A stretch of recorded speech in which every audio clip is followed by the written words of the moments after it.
To East Africa now, the political unrest in Kenya between President Uhuru Kenyatta and self-declared People's President Raila Odinga has split the country and has its citizens on edge. While Odinga's swearing-in ceremony on January 30th was symbolic, activists and analysts fear the government's heavy-handed response is moving the country towards authoritarian rule. VOA's Daniel Schearf reports from Nairobi.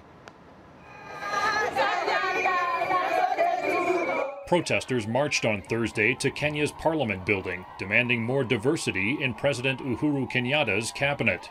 But it's the choice of president that is dividing Kenya. Opposition leader Raila Odinga and his supporters say he was cheated out of victory in last year's election. This country is in a crisis.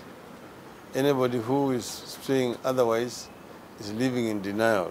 Odinga's so-called inauguration as the symbolic people's president went down well with supporters.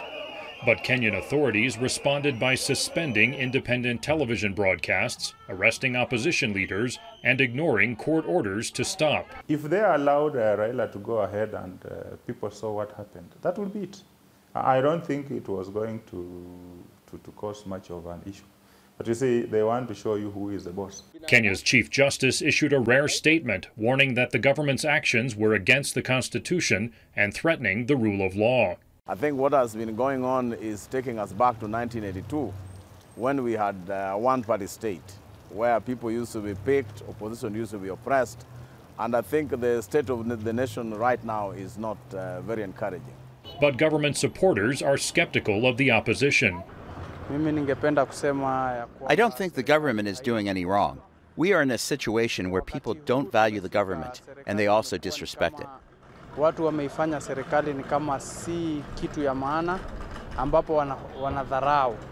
Odinga is calling for fresh elections to resolve the standoff. I don't think there's going to be a winner. At the end of the day, it is the Kenyan people are going to be the biggest losers if this kind of face-off does not come to an end. Andati says tribal undertones leave little room for a compromise that could unite Kenyans. As long as Raila is still on the other side, you will have the Kikuyus and Kalejins will stick on the other side. So it amounts to a zero-sum game, you know. Kenyans are watching to see who will make the next move. Daniel Schearf, VOA News, Nairobi.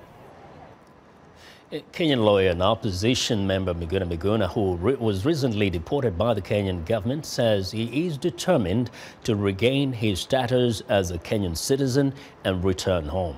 He spoke to VOA Friday by phone from Canada.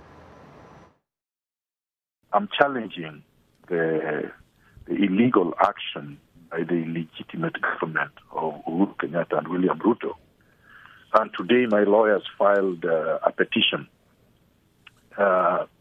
seeking to invalidate that whimsical decision by Matiang'i, and also seeking to reinstate my Kenyan passport, and also seeking an order requiring them to facilitate my travel back to Nairobi.